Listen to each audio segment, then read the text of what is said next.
Hey, everybody, and welcome to the Mighty Matt Podcast. I'm Matt Sterling, your host, and I'm honored to be joined by my special guest, the president and CEO of the Lyndon Baynes Johnson Foundation and former director of LBJ's Presidential Library in Austin, Texas, my friend Mark Updegrove. You might recognize this handsome face from his many appearances on ABC News. As their presidential historian, he's written 6 books on the presidency, including his latest, Make Your Mark, Lessons in Character from 7 Presidents. Mark and I worked at Time magazine together, and I'm delighted he's taken the time to be with us today. So thanks for being here, Mark. How are you, buddy? Delighted to be here, old buddy. It's good to see you. It's always good to see you. It's great to see you, too. Handsome as ever. As you are. So, just so my listeners have an idea, can you talk about your passion for the presidency and what led you to Texas and the LBJ Library? We came up together at Time magazine, and when I was a kid, Matt, I would scramble to the school library and go to the periodical section where magazines were in these huge plastic binders that sheathed the latest issues of different publications. Can you tell the folks what a magazine is? Well, that's how you and I made our careers early on. Thank God for them. But I would go there and I would read Hugh Sidey's column in Time magazine on the presidency. He just brought the presidency to life and sort of captured my imagination. And, just a little while later in my career, I didn't do much in my 20s except devour books on the presidency, which I was intensely interested in, and then came to work with you at Time magazine and came to know Hugh Sidey, with whom I worked on a on a program called Time in the Presidency. So it kind of, my life came full circle early on, and then I would end up writing books myself on the presidency, which came to the attention of the National Archives. They called me to see if I was interested in running a presidential library. I said, yeah, but the one I want to run is the Lyndon Johnson Library. And they said, well, there's not a vacancy right now. They were talking to me about the Kennedy Library. Sure. But we'll let you know if that ever happens. They did. I came down here in 2009 as the library, the presidential library director, and now I'm the president CEO of the foundation. That's great. So you talk about character in your new book, and obviously we're in a place in America right now where, with the current administration, presidential character is a huge issue. Can you tell us what we can learn from your book in terms of some of the presidents that exemplified integrity and character, and sort of what that means to us today? Yeah, I'll talk about my book, but let me talk about your book for one sec. I read your memoir, and here's what I know about you and me. You and I have been unbelievably lucky in our careers. We've done some things that are, and I count myself as very fortunate for having the experiences I've had, including getting to know 7 presidents. And what I found in interviewing them, I've hosted 7 presidents, and that's just an unbelievable privilege.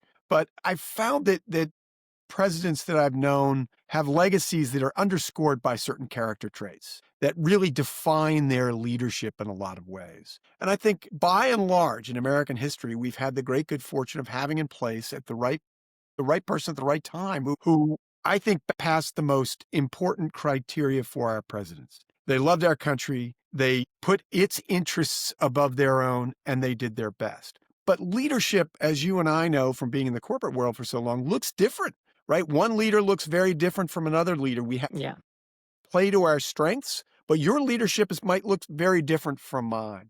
And that's certainly true with the presidents that I have known. But I think the Greeks said it 2,500 years ago, character is destiny. And you can see that, I think, foremost in presidential leadership. So the character lessons are different, but the underlying consistency is that they did have character, good character that helped to steer the course of our nation and by extension, the world. Absolutely. Which kind of leads me to my next question. We're living in an interesting time when many historical rules of law, decorum, and even language are being tested by the current president. What's your perspective on the impact this might have?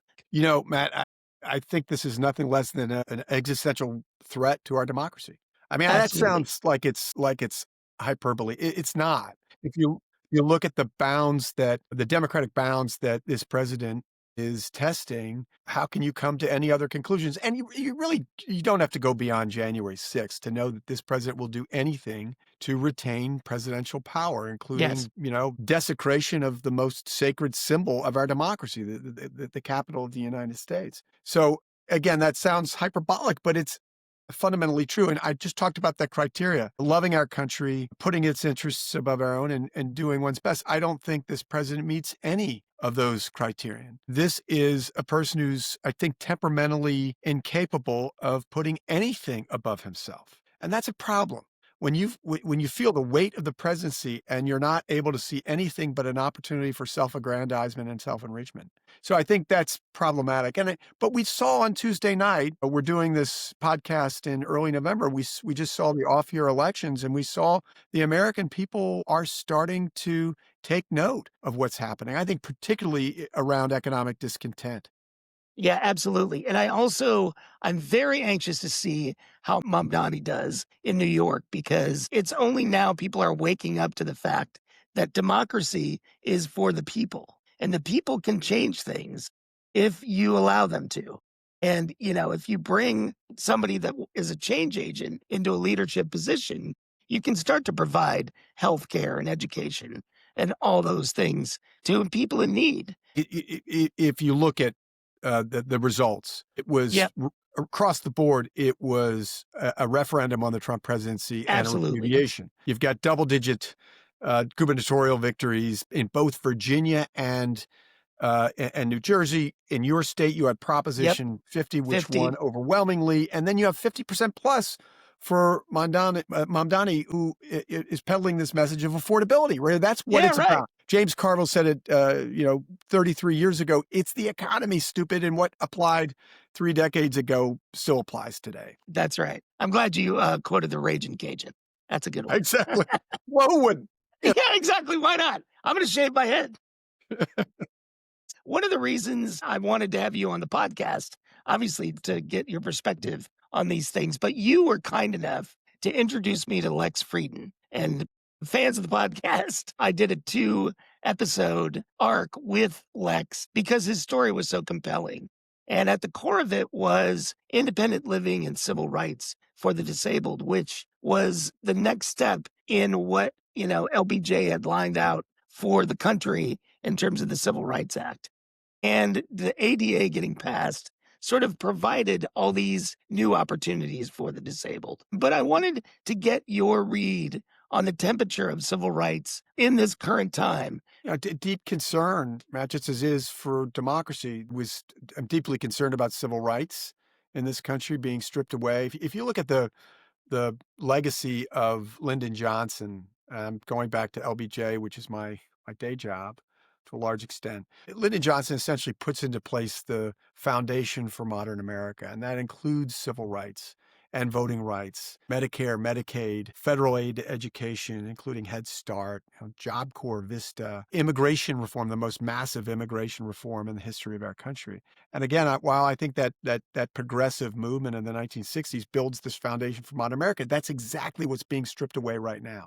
It's not so much the policies of Joe Biden or Barack Obama or Bill Clinton or George W. Bush, for that matter. It's the policies of Lyndon Johnson which brought us to a different age. You talked about ADA, and that was one thing that was lingering. We weren't thinking about a disability in the 1960s or 70s, for that matter.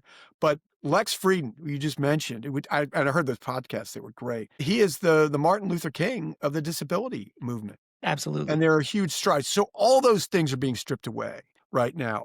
I can't speak to the disability thing. I think that's permanently a fixture in our nation. But as this administration others certain segments of the population, including Black people, through the veil of DEI, yes, and people of color in general, the immigration enforcements through ICE, I think we risk losing the advancements that we made in those important areas, which go back to our most basic creed as a people, which is all men are created equal. Right? Yeah. There's an egalitarian notion that makes us who we are. Absolutely. And I just want to go back to your point about DEI. Given the unemployment rate for job seekers that are disabled is twice that of an able-bodied person. With Trump and his administration demonizing DEI, that does not incentivize companies to want to embrace diversity. And it's being cast in a negative light where it should be. What our country's based on is diversity and everybody working together. So I'm hoping, again, with this referendum recently, with the midterms, that we're going to move back in the right direction. But it's obviously been frustrating. So the other thing, I don't want to put you on the spot, but from a distance, your governor, Abbott, is in a wheelchair. And have you spent time with him? And do you get the sense that he's advocating for the disabled community? I've only been with him one time. I hosted a dinner for Newt Gingrich, believe it or not, and Newt Gingrich was Nice. on my right, and then Attorney General Abbott was on my left. He was perfectly pleasant. I think you're seeing him and so many other Republican leaders show absolute fealty to Donald Trump. Whatever Donald Trump wants them to do, they will do. And we saw that with the gerrymandering that occurred at Trump's behest here in Texas, which resulted in the referendum that you just passed, Proposition That's right. 50, to act as a counterbalance on the redistricting that occurred here. So I don't know Governor Abbott. I do admire Governor Abbott for, lifting himself up out of the ashes of tragedy and making a political career for himself despite the disability that he faced. Sure. That I Sure. admire. The politics of Governor Abbott, not so much. Yeah. Texas is a border state, as is California. And it seems the approach is very different in the two areas. In your work, have you done any seminars or outreach to the Latino community? And do you have a sense of how they're feeling in Texas? I think pretty alienated, right? Um, and scared. And I think that's what the Trump administration wants. They're ruling by fear. These ICE raids are meant to inspire fear in those people of color. I mean, certainly it's about illegal immigration, but there is a ripple effect to communities of color out of It's this. funny Right? you say that. I've attended all of the demonstrations out here, and the most recent one, No Kings, I was out by Trump's golf course, right along the highway. And it was the first time I was ever scared because, with all the guns in this country, you don't know what's going to happen. But I think it's important for people not to be afraid. And it was fun to stand there with hundreds of thousands in California to demonstrate against that activity. Yeah, I think did Trump he's not afraid of violence, using No. violence as a means to enact an agenda to again inspire fear. January 6th, again, we go back to that. Yeah. This is the citadel of democracy that these people are attacking. And Yeah. there was a police officer who died that day and others who committed suicide Right. as a consequence of the trauma that they felt in that day. If you're willing to take those kinds of actions, I mean, God knows what you would be willing to do in other circumstances. Absolutely. And, and that's why I'm hoping that the pendulum is swinging back, as RGB would say. Yeah, I think that's right. So, as we look at Mamdani and what a new leader could look like, given your long history and knowledge of the presidents, how can they help unify a divided nation and get us all moving together once again? Well, that's going to be tough. I really do think that's going to be tough. I think short of an external existential crisis, you're not going to have unity on an immediate term basis. And part of it is, and it goes back to what you were just saying, Matt, about the magazine business. There is no longer a vibrant magazine business like when you and I were coming up in our careers. Media world is far more fragmented than it has ever been. And I think that is the biggest threat. Donald Trump is the biggest short-term threat to democracy. No question about that. The biggest long-term threat is the fragmented media landscape and the fact that you have social media purveyors able to serve up a content algorithmically, misinformation, disinformation, in order to continue to engage you. This extremist information meant to enrage you so that they can engage you. And as long as that they can do that with impunity, get you going down these rabbit holes. If you're a conservative and I'm a liberal, you get really more and more conservative material, more radical material. I get the same kind of stuff on the left side so that we're engaging because we're angry. Right. I just don't think you're going to see unity in this country readily. Again, if you had something like a 9/11 or an attack on Pearl Harbor or something like that, it might be different. But we have to remember in the immediate term, you've got Donald Trump who, this is out of his playbook. Division is part of his leadership strategy to retain power. He wants to divide us. He's constitutionally, temperamentally incapable of unity. It's just not wired to that. So that's the problem. Now, in the future, though, assuming that he relinquishes power and we come to some semblance of a democratic nation again, the problem, I think, the big problem is the media landscape. Yep, absolutely. So I'm an optimistic person. I'm hoping for the best. When I was at all of those rallies, I looked around and they were the great people of this country. Thoughtful, kind, and that's what Americans are. Yeah, and actually, Bill Clinton told me once something. He was talking about MAGA, and he said, and I'm going to do a really bad Yeah, impression do of it. Bill Clinton. Right? He said, you might not like the MAGA hat on your neighbor's head or the Trump sign in his yard, but if your house is on fire, he might be the first one to your doorstep with a bucket. And Yeah. he's right. To your point, American people are good and decent. Yes. And I think I talked about what we can expect from our presidents a moment ago, what we should expect from our presidents. But I think the other thing we should expect is goodness, right? Not Absolutely. necessarily greatness. We cannot expect Mount No, Rushmore greatness not from all anyone presidents. is great, but you can be good and you Right. can be someone that people are proud of.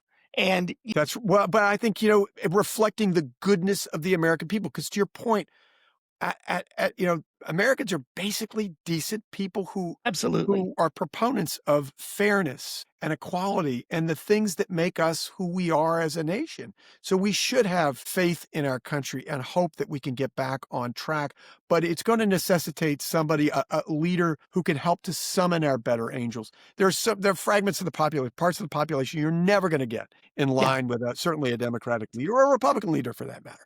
But I do think if you get the majority of Americans coming together, that will make a profound difference. Absolutely. Now I want to have some fun. My first question is, what's your favorite barbecue spot in Texas?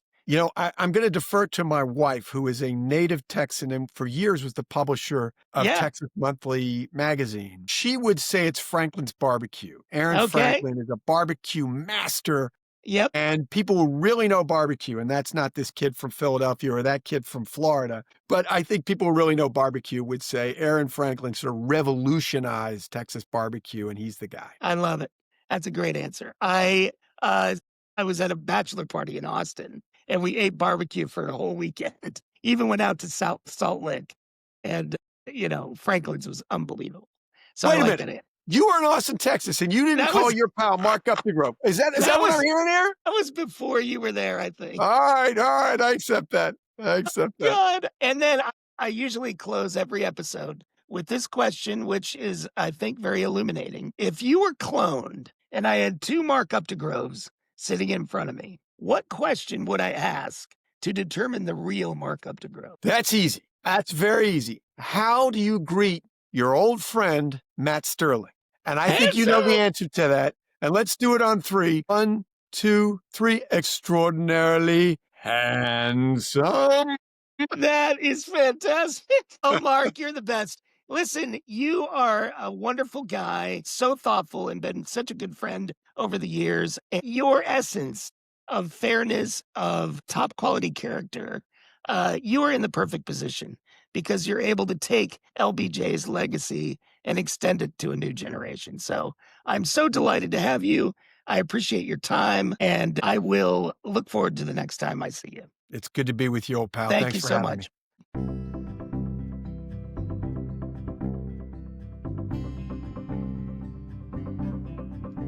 I hope you enjoyed that episode, and I hope you'll click like and subscribe so you can meet the mighty.